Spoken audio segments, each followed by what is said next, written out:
อังคารที่22เดือนธันวาคมพุทธศักราช2563ซึ่งตรงกับเดือน4เหนือเดือน2ใต้ขึ้น8ค่ำวันนี้เป็นวันพระวันศีลวันพระวันศีลนั้นญาติโยมก็จะได้มีโอกาสไปทำบุญตักบาตรที่วัดวาอารามใกล้บ้านของเฮาหรือบ่ได้ไปวัดก็ทำบุญตักบาตรตามรายทางตามถนนหนทางที่ตุเจ้าพระสงฆ์ออกรับบิณฑบาตก็ตามเจตนาศรัทธาของญาติโยมแต่ว่าในช่วงนี้ญาติโยมนะกาดจะไปตกไปที่ไหนก็คือมีแน็ตมีตาข่ายป้องกันโรคโควิด-19 ญาติโยมคือปิดจมูกปิดปากเอาไว้ติดตัวตุเจ้าพระสงฆ์องค์เนนก็เช่นเดียวกันเอาไปใส่บาตรตุเจ้าพระสงฆ์หันพระหันเนนบ่ได้ใส่ผ้าแนตปิดปากก็แนะนำหรือมีก็ถวายไปโดยเน้อญาติโยมบางทีตุเจ้าพระสงฆ์ก็ประมาทคือประมาทพลาดพลั้งทำไปติดไปเผลอสักตนหนึ่งคนหนึ่งอาจจะได้ไปติดต่อกันละลายตนละลายคนอย่างที่เราได้ทราบข่าวคนที่แพร่เชื้อโควิด-19 บางทีมันมีคนเดียวเกิดไปนั่งในรถบัสไปนั่งในรถตู้ไปนั่งในห้องประชุมเนี่ยญาติโยมระบบอากาศที่หายใจเข้าไปเนี่ยมันติดได้ง่ายนี่ต้องระมัดระวังกาดจะไปตกนะช่วงระยะนี้ก็จะไปอู้นักเนาะญาติโยมจะไปอู้กันนักจะไปสัมผัสกันใกล้เกินไปเพราะว่าบ่ฮู้ว่าภัยเป็นไผนะภัยเป็นไผพอเฮาอยู่ใกล้ชายแดนก็หมายว่าติดเขตเมืองพม่านี่เปิ้นระบาดกันนักญาติโยมและบางท่านบางคนก็ลักมาทางช่องทางธรรมชาตินั่นอย่าใดก็คือลัดมาตามป่าข้ามมาตามห้วยข้ามมาตามแม่น้ำเพราะว่าช่องทางด่านใหญ่ดังแม่สอดดังตาขี้เล็กเนี่ยเปิ้นยังบ่เปิดเตื้อเปิ้นยังบ่เปิดกันเตื้ออันนี้ต้องระมัดระวังอย่าได้ไปตั้งอยู่ในความประมาทกาดบ่ตกนี่แจ้งญาติโยมท่านสาธุชนทั้งหลายวันพรุ่งนี้อาตมาภาพก็จะได้เดินทางไปรับไฟพระฤกษ์ที่วัด7 ยอดเชียงใหม่ที่จะได้สวดมนต์ข้ามปีเมื่อรับมาแล้วเราก็จะได้ฟังทางผู้ใหญ่พระผู้ใหญ่ตังบนว่าจะฮือปฏิบัติอย่างใดจะฮือมารวมกันณจุดใดจุดหนึ่งอย่างใดหรือจะฮือสวดมนต์เฉพาะในวัดแล้วก็ติดกล้องติดเครื่องขยายเสียงอย่างทางวัดพระเบาอุดมนี่ก็มีปัญหาเพราะว่าเอามีการถ่ายทอดมีการสวดมนต์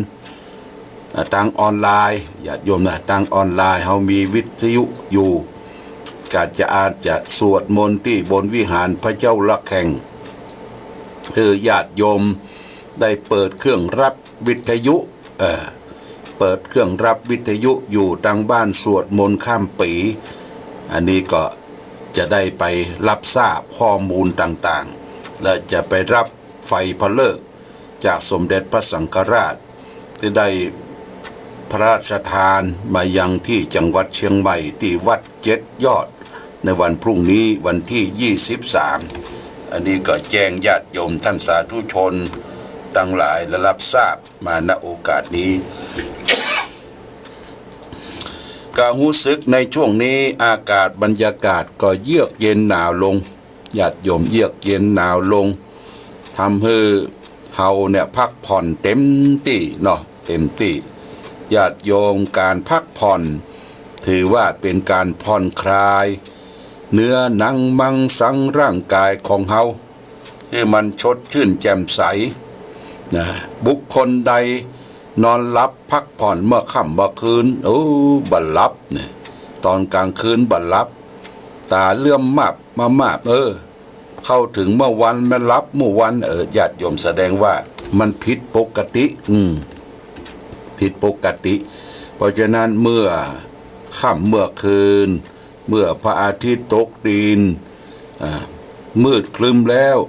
เฮาก็จะเข้าสู่ในการพักผ่อนตั้งกายตั้งใจของเฮาก็คือนอนหลับพักผ่อนนอนหลับพักผ่อนนั้นญาติโยมเท่าหลับอิ่มสักชั่วโมงนะหลับสนิทสักชั่วโมงเนี่ยมันก็อิ่มละ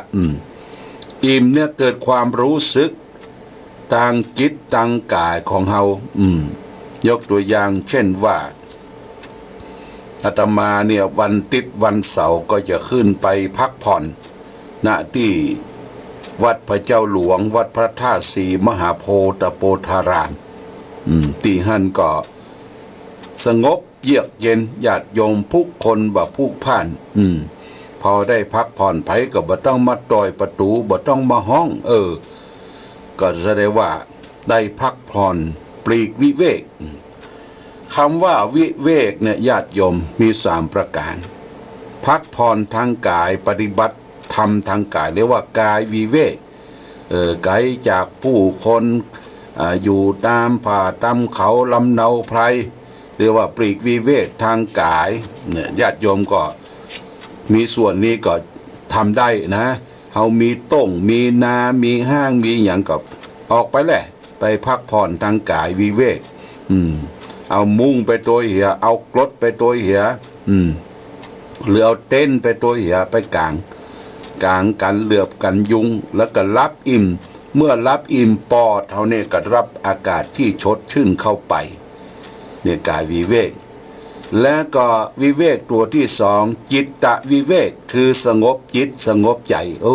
ใจเฮานี่ก็บ่มีการอันยังมากระทบกระทั่งเป็นอิสระแก่ใจญาติโยมเป็นอิสระแก่ใจใจบ่เป็นทาสของโลภของโกรธของหลงบ่มีไผมากวนมาคุยด้านจิตใจหรือว่าจิตตวิเวกคือการได้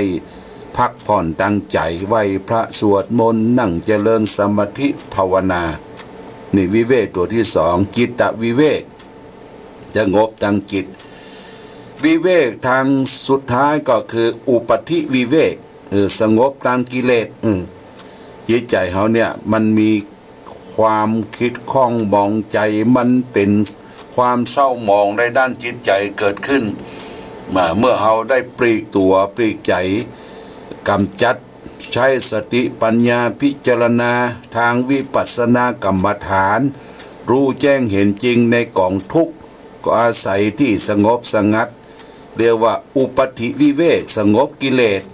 กิเลสนี่มันเป็นเครื่องเร่าร้อนญาติโยมนะเครื่องเร่าร้อนกระวนกระวายมันมี3ตระกูลขี้โลภตระกูลความโกรธ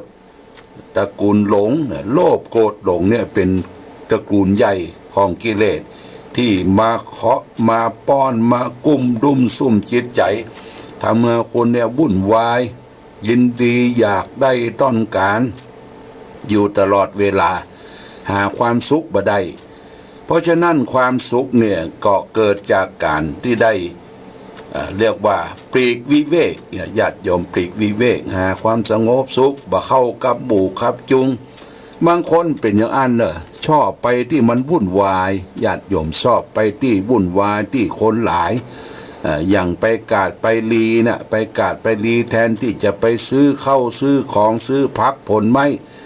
ไปฟังข่าวญาติโยมไปฟังข่าวเตี่ยเปิ้นซุบซิบอย่างก็สุ่นเข้าไปละสุ่นเข้าไปเอามือเข้าไปป้องหูไอ้ยังที่ไหนไผทำอย่างพ่องไปฟังข่าว เป็นนักสืบข่าวเป็นผู้สื่อข่าวช่อง7 สีนะถ้าได้ข่าวมาหน่อยเอามาแปลละเอามาแปรรูปไปอวดโชว์ว่าตนเนี่ยทันสมัยทันข่าวเนี่ยไปเสาะแสวงหาถ้าเปิ้นเล่าคนอื่นเปิ้นว่าคนอื่นก็ป่านป้นไปเป็นยังถ้ามาเล่าตัวเก่าเนี่ยกะเนาะเล่าตัวเก่าเล่าพี่เล่าน้องว่าครอบครัวเฮาเนี่ยปวดท้อเป็นฟืนเป็นไฟติ้วสิ้นมาแยงขึ้นแล้วนะฮะมันเป็นจะได้หรอเนี่ยกิเลสเต็มตัวนะญาติโยมเนี่ยกิเลสมันเต็มตัวเนี่ยสำคัญเพราะฉะนั้นญาติโยมเพื่อแปลงใจจะไปเสาะหาอย่าไปเสาะหาในที่ชุมชนในที่อย่างเนี่ยอยู่สงบอยู่อย่างสงบจะพบความสุขความสงบน่ะเป็นที่แหล่งมาแห่งความสุขทางกายทางใจนี่วันนี้จะเอาธรรมะมาฝากญาติโยมทางสุขใจวันนี้เอาเรื่องไฟในอย่านำออกนะไฟในอย่านำออกมันไฟในนี่ไฟคืออย่างญาติโยมลองฟังในหน้าน้ำบริเวณใดที่มันลุ่มน้ำจะหลั่งไหลเข้าไปอย่างรวดเร็วเสาะเอาบริเวณนั้นพังพินาศไปประดุจคนทรยศคนขายชาติเอาใจฟักไฟศัตรูเป็นไส้ซึกนำเอาความพินาศป่นปี้ไปให้แก่บ้านเมืองของตัวเองนับว่าเป็นกิริยาที่เลวร้ายมากโบราณจึงห้ามว่าอย่าซักน้ำเข้าลึกอย่าซักน้ำเข้าลึกอย่าซักซึกเข้าบ้านแม้คำอู้คำจากคำพูดติดต่อกันในครอบครัวบอกควรที่จะเอาไปบอกกล่าวแก่ผู้อื่นภายนอกคือเป็นการประจานหน้าพวกของตัวคำพูดปราศัยกันของบุคคลภายนอกก็บอกบางควรที่จะเอามาอู้คุยกันในครัวเรือนเพราะดีบดีกรรมกรรมเสียดสียุยงเหล่านั้นจะกลายเป็นไฟฟืนเผาบ้านเรือนเฮือเร่าร้อนคนในเฮือนในบ้านเฮาก็จะเดือดร้อนกันจะแตกคอกันเพราะการนำเอาคำพูดภายนอกเข้ามาในข้างในและเอาคำคำจาคำพูดข้างในออกไปข้างนอกบางคนจำพวกปากอยู่บ่เป็นสุขเหล่านี้เองโบราณจึงกล่าวห้ามว่าไฟในอย่านำออกไฟนอกอย่านำเข้าอย่าชักน้ำนั่นเข้ากลองครูอย่าแนะเกิดศึกศัตรูสู่เหย้าไฟในเชิดชูนำออกเพลิงนอกอย่านำเข้ามนไหม้มัวหมองชีวิตสมรสมีประตูกว้างขวางสำหรับที่จะให้เราเข้าไปแต่เมื่อเข้าไปแล้วเราจะพบทางคับแคบและการดำเนินชีวิตบ่ใช่เป็นทางง่ายของเราที่คิดไว้อันนี้เป็น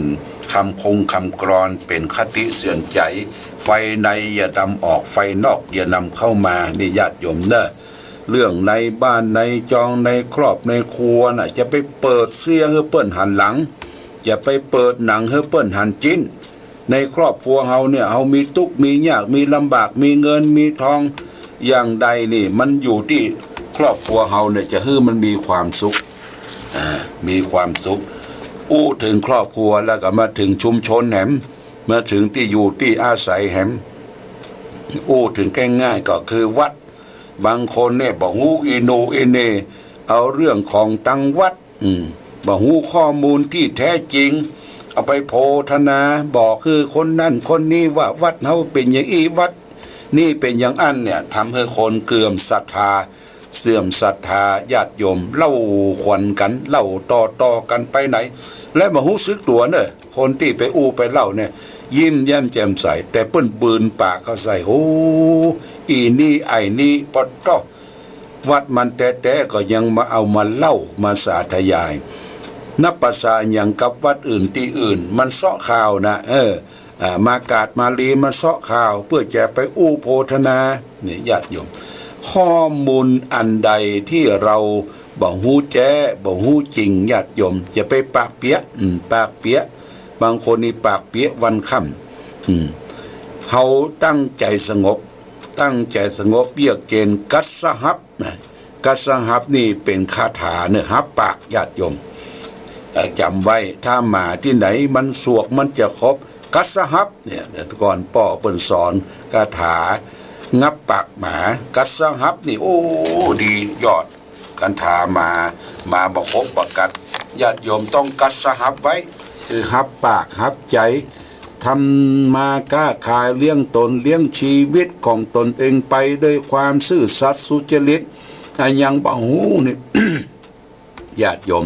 นี่สำคัญอย่างวัดวาอารามก็เหมือนกันเนี่ยประเดี๋ยวนี้คนสัญจรนักญาติโยมนะคนสัญจรนักจะไปเชื่อเตื้อบางคนก็แบกกดแบกย่ามแบกถุงบาตรออกไปเดินธุดงค์ว่ะถามบวชได้กี่ปีบวชได้ปี2 ปีนี่ออกธุดงค์เนี่ยมันควบคุมเวทนาของตัวเองยังบ่ได้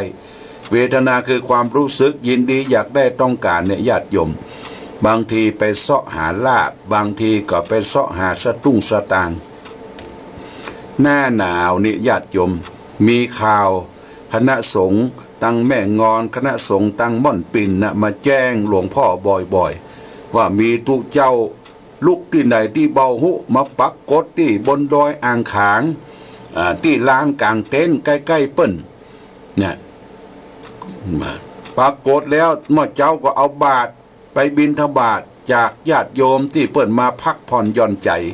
ที่กลางเต็นท์ญาติโยมกลางเต็นท์พักหนาวที่บนดอยอ่างขางก็ดีที่ป่าไม้ก็ดีไปรบกวนเปิ้นรบกวนญาติโยมเฮามีวัดมีวาแล้วก็ไปปักกดสำหรับที่จะร่อนเล่ไปเลยถ้าเปิ้นใส่อาหารการกินอาตมาอยากได้ปัจจัยหัวปุตโตอาตมาอยากได้ปัจจัยว่ามันเป็นการที่บ่งบอกถึงความใครได้ใครโลภเอาเข้าเปิ้นถามว่ามาจากที่ไหนใบสุทธิมีไหมกึกกักใบสุทธิก็บ่มีบวชเมื่อใดก็บ่ฮู้เนี่ยญาติโยมช่วยกันสอดส่องดูแลถ้าทุเจ้าพระสงฆ์องค์ใดไปบิณฑบาตอาตมาอยากได้ปัจจัยอยากจะซื้อกรดนะอย่าไปเชื่อเนอะอย่าไปเชื่อแล้วก็บิณฑบาตก็เอารถมาตุยญาติโยมเอารถมาตุยขนล้นขนใส่รถบางทีก็ได้เป็นเกิงรถปิกอัพจะเอาไปอย่างปะล่ำปะเหลือพระพุทธเจ้าบอกว่าพระสงฆ์สาวกบิณฑบาตไม่เกิน2 บาทไม่เกิน2 บาทเพื่อจะเอาไปประทังเลี้ยงชีวิตของตนเองเลี้ยงลูกศิษย์ลูกหาเลี้ยงพ่อเลี้ยงแม่ก็ยังได้เนี่ยญาติโยมนะเลี้ยงพ่อเลี้ยงแม่ก็ยังได้อันประเภทที่บ่ได้ฝึกบ่ได้ฝนบ่ได้อบรมเนี่ยมันเป็นตุป้อพ่องตุสะดอพ่องบวชเมื่อแก่กิเลสนักญาติโยมเนี่ยคืนบูบด้วยแก่เนี่ยมันติดมามีความยินดีอยากได้ต้องการของเปิ้นบ่ฮู้เหมือนกับบวชใหม่ๆก็เหมือนกับรับฝันน่ะญาติโยมบ่ฮู้ตั้งเหลือตั้งไตบ่ได้ห้ามได้เฮียนหันเปิ้นไปก็ไปเตอเปิ้นเดินธุดงไปต้วยเพราะฉะนั้นเปิ้นบัญญัติสิกขาวินัยว่าทุเจ้าบวช1 ปีถึง5 ปีเนี่ยเปิ้นฮ้องว่านวกภูมิเป็นภูมิที่ยังน้อยอยู่ยังใหม่อยู่ห้ามเดินห้ามอยู่คนเดียวห้ามไปที่อื่นต้องอยู่กับครูบาอาจารย์อบรมบ่มนิสัยเฮียนธรรมวินัยให้เข้าใจท่องแท้ถ้า6 ปีถึง10 ปีเนี่ยเขาก็เป็นมัชชิมพรูมคือเป็นพระกลางๆถ้า10 ปีขึ้นไปเนี่ยเป็นมหาภูมิเป็นมหาเถระละนี่ก็คอยที่จะรักษาดูแลตัวเองได้นะญาติโยมคำว่าควบคุมเวทนาตัวเองบ่ได้เนี่ยสำคัญเวทนาเนี่ยเวทนาแปลว่าความรู้สึกนึกคิดความยินดีอยากได้ต้องการกำจัดเวทนาตัวเองความรู้สึกนี่บ่ได้เนี่ยอันตรายญาติโยมธงชาติและเพลงชาติไทยเป็นสัญลักษณ์ของความเป็นไทยเราจงร่วมใจ